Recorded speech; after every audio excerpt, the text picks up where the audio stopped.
Uma das polêmicas recentes sobre questão de gênero no comando de empresas ainda tem muita repercussão, principalmente nas redes sociais. A frase do empresário Thales Gomes, "Deus me livre de mulher CEO", provocou inúmeras reações. E sobre esse assunto, a nossa convidada é a CEO na Goldenberg Diversidade e gestora executiva do movimento Mulher 360, Margarete Goldenberg. Muito obrigado, senhora Margarete, pela atenção, pela gentileza. Bem-vinda. Boa noite.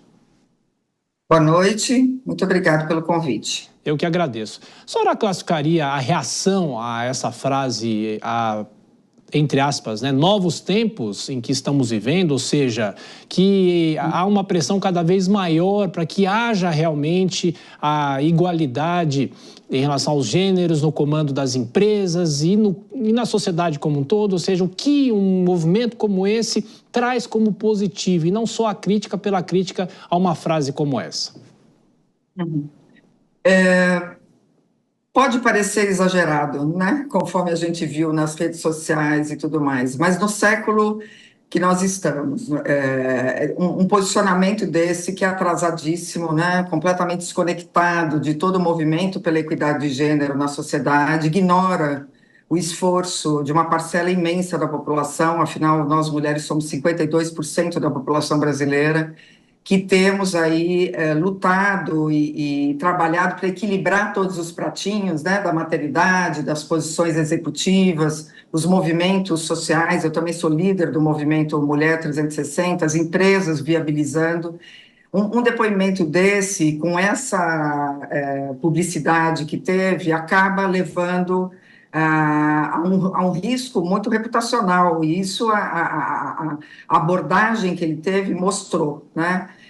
Foi misógino e com muita repercussão, e isso, na verdade, fere muitos dos avanços que a gente vem promovendo, como se nós mulheres tivéssemos que fazer opção entre ser mãe e executiva. Eu fico feliz de ver que aumentou esse risco reputacional para os negócios e para a pessoa que fez os ataques, né, abertamente misóginos. Muitas pessoas se sentem à vontade para dar opinião.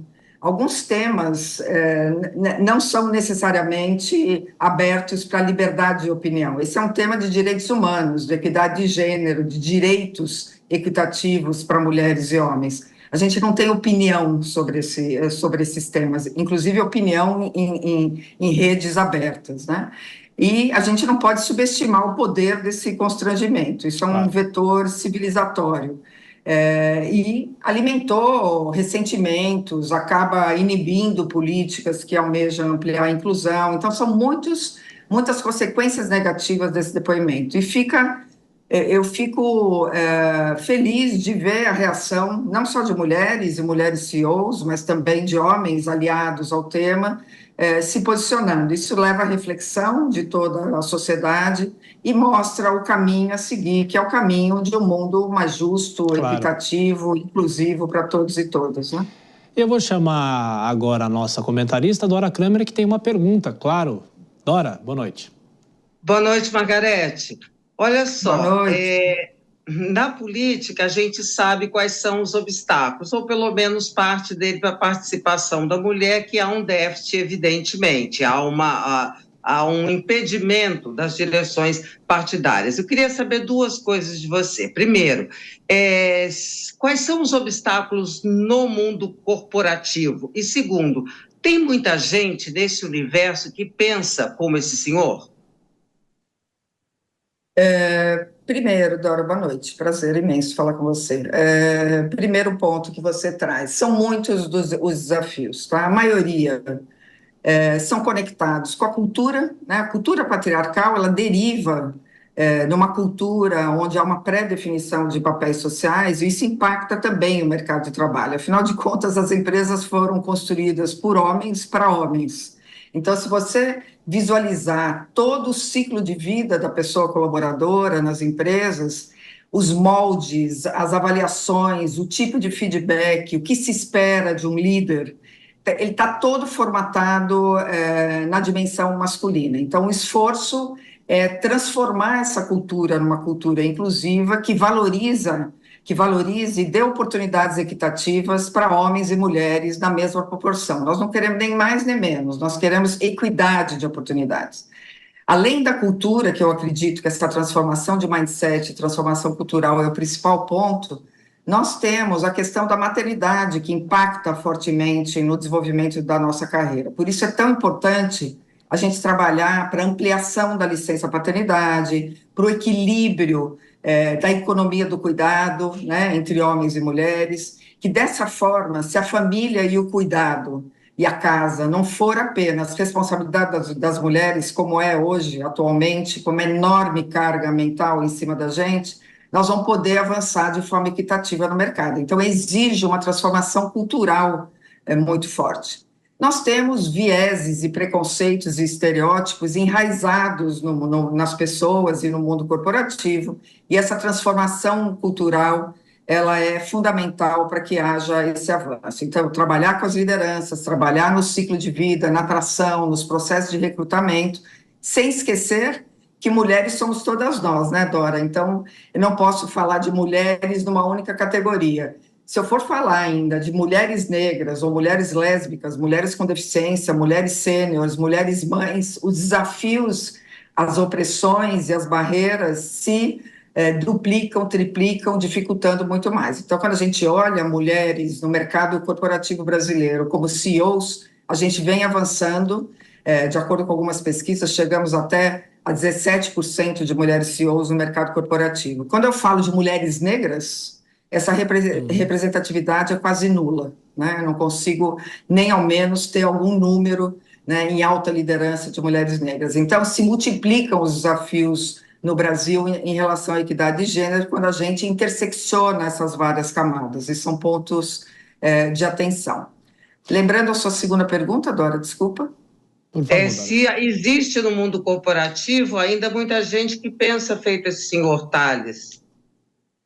Sim, mas de forma velada. Né? O politicamente correto ele está instalado, pelo menos quem está conectado com todas essas transformações culturais. O que a gente vem observando no mercado e cada vez mais é trazendo homens para essa conversa. Se nós tratarmos a questão da equidade de gênero como um problema das mulheres, homens que ainda são a maioria líderes, não vão se sentir motivados e engajados a participar dessa transformação. Na minha opinião, na nossa abordagem, tanto no Movimento Mulher como na minha consultoria, a abordagem deve ser harmoniosa e construtiva. Eu não acredito em vítimas e culpados nessa conversa, né, em heróis e bandidos. Eu acredito em responsabilidade coletiva por essa transformação cultural para poder dar oportunidades para todos e para todas. Então, eu gosto muito da abordagem que tem dado muito certo de trazer os homens para essa conversa. A equidade de gênero, ela traz benefícios para homens também. Aliás, homens também são vítimas da cultura patriarcal, a gente fala pouco sobre isso. Portanto, nós todos, a sociedade, nós somos vítimas dessa cultura que a gente veio construindo. Pré-definir papéis sociais e o que se espera de um homem e de uma mulher, e a gente agir de acordo com essa expectativa da sociedade, não leva progressão, saúde mental e felicidade, nem para homens, nem para as mulheres. Nós temos que construir os nossos papéis sociais, e não derivado de uma ordem. Então, engajar homens nessa conversa, trazer eles para perto, também para tornar eles melhores líderes, melhores pais, melhores cidadãos. Quando a gente conseguir mostrar que equidade de gênero é melhor para todos e todas, para as pessoas, para a sociedade, principalmente para os negócios, eu acredito que esse tema vai avançar de forma mais harmoniosa, levando resultados positivos para todos e todas. Participação, então, na Jovem Pan da CEO Margarete Goldenberg, do Movimento Mulher 360. Muito obrigado, parabéns pelo movimento e por toda a discussão que tem que ser feita cada vez mais ampla na sociedade. Muito obrigado, viu? Boa semana, até a próxima. Muito obrigado, boa noite. Boa noite.